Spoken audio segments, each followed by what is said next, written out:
Утре може да даде всичко това, което Господ му дал. Вие само да кажете, да, взимаме го, и го практикуваме, и влизаме, и действаме, и вие ще видите благословението на Бога. Халелуя! Денят на Петдесятница е ден на Святия Дух. Денят на Святия Дух е денят на силата на Бога. Църква без Святия Дух няма сила. Църква със Святия Дух има сила да се изправи и да се повдигне и да види лицето на Господа. Халелуя! Искам да говоря накратко за 3 вида помазание и това, което Бог е вложил в моето сърце. И аз пътувам в Европа и проповядвам за тези 3 вида помазание, понеже помазанието на Святия Дух. Първият вид помазание, който Бог е вложил в моето сърце, това е помазание на възкресение. Вторият вид помазание, който Бог е вложил в моето сърце, е помазание на възстановяване. И третия вид помазание е помазание на екипиране на служители на църквата на Бога, тялото Христово. Понеже апостолите не виждат само църква, но те виждат тялото Христово, и Бог е грабнал сърцето ми и ме движи в Европа, и много отворени врати в Европа има заради това, поради това, защото Господ иска да се движи. Ако ти се движиш с Господа, Господ се движи с тебе и ти отваря врати да носиш движението на Бога в дома на Господа. Амен? И понеже тук тази сутрин имаше движение, Бог ме свали на колене и ми каза, виждаш ли колко е голяма моята любов към тази църква? Църквата, ако трябва да ходи в силата на Бога, трябва да ходи в тази любов. А плодът на духа е любов. А плодът на изливането на Бога е любов. А в деня на Петдесятница, когато те стояха и чакаха, когато бяха объркани, когато бяха депресирани, когато бяха в страх, апостолите казаха, отиди си, какво да правим? Няма го! Обаче той каза, от небето, не, аз ще изпратя Святи Дух. И когато изпрати Святи Дух, изпълниха се сърцата им с любов. Колко от вас преди сте били алкохолици? Аз съм бил, алелуя. И когато мразиш някого, не можеш да го понасиш, отиваш в кръчмата, като се напиеш, сърцето ти е пълно с любов и идва ти да го прекараш и го целунеш този човек. Същото е, когато ти имаш депресията, страховете, омразата, когато идва присъствието на Бога и ти изпълва сърцето, ти започваш да обичаш хората, независимо културите, независимо нацията, независимо етността, независимо земите, където отиваш или държавите. Бог ти дава такава любов, защото апостолската църква трябва да бъде изпълнена с апостолски дух и с апостолска любов. Апостолите не са наперени само проповедници, те са дал стратегия, стратегия 1, стратегия 2, стратегия 3, стратегия 4, стратегия 5. Не. Апостолите бяха изпълнени с любовта на Бога. Черта вика, не апостоли, вика, дай да ходим в нас. Викам, добре, ще отидем. Отиваме, като наредиха от тези меса, много меса служиха да ядат. Аз викам сега, тия хора толкова много месо служиха и си мисля, ще говоря нещо много силно, което ще удари много неправилни неща. И си мисля, ако аз сега съм тук и започвам да ям тия меса, те не знам дали ми сложиха някакво човешко месо тук. Те са канибали тези хора. Знаете ли защо говоря това нещо? Защото в Брюксел една майка и един син живяха 11 години в Африка и ми казаха, че все още там, когато някой умира и роднините на този близък човек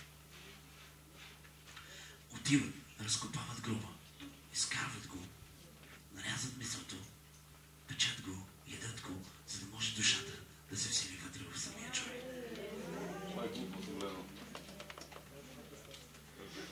Но има там, между другото и другата страна, има много силни служители в Африка, които разпознават воюване и воюват и Бог обича Африка. Да са хора, които пък изобщо не се занимават с това нещо. Същото нещо, което искам да го кажа, има духовен канибализъм. Знаете ли духовният канибализъм колко е опасен? Когато Бог започва да издига някой човек, особено тук в България много силен, веднага сме готови да го изседем. Това не е ли същото, както тези, които отиват да робят гроба, да изкарват и да ядат. Така, ние имаме то, започваме да гледаме на миналото на човека, започваме да се ровиме в гроба, в минало, това, което Бог е погребал, за да може да изкараме нещата от миналото, да го вадим човек и да го изядеме. Брати и сестри, хванете нещо. Не ме интересува твоето минало. Не ме интересува това, което си прави. Бог не го интересува твоето минало. Интересуваме твоето бъдеще. И ако тези хора, които са яли хора, са се обръщали към Господ Исус Христос, и Господ ги освежавал, и Господ ги съживял, и Господ ги възкресял, и са ставали силни служители, защо Бог да не го направи това тук на това място? Вижте, една вечеря поради една идея в мен, дойде Святия Дух и започна да даде откровение за духовен канибализъм тук в България и в Европа, не само в България. Но какво трябва да направи църквата? Църквата трябва да се изправи и да удари този дух. И да възкресителната сила на Господа. Алелуя! Колко от вас знаете, че когато Лазар беше в гроба 4 дена и миришеше, Исус Христос не отиде да рови в неговото минало и се занимава с него и изкарва и да го нареже на парчета и да го изяде. Колко това знаете, че Господ е милостив и е добър и е изпълнен с любов и със състрадание и има добро бъдеще и надежда за всеки един от нас. Исус отиде вътре в себе си, чувстваше милост и стоя пред гроба. И той дори каза, когато Лазар умря, каза, тази болест не е смъртоносна. Исус не се ровише дори в болестта. Исус не се ровише дори в...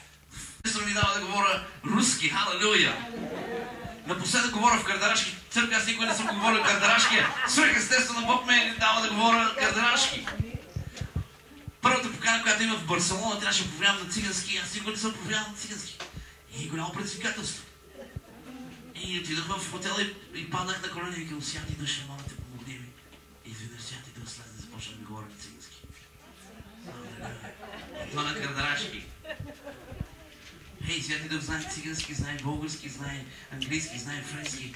Понякога говоря в африкански църкви, всеки естествено, мой английски не е много добър. Святи Дух си заговоря, проповядам английски, след това не мога да се справя. Какво да ви кажа? Вие трябва да стоите в това помазание, който разчупва хомота и мисленето на духа на расизъм. Защото Святи Дух работи в твоя дух. Алелуя!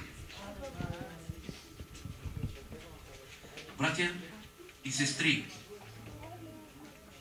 искаме едно нещо да направим.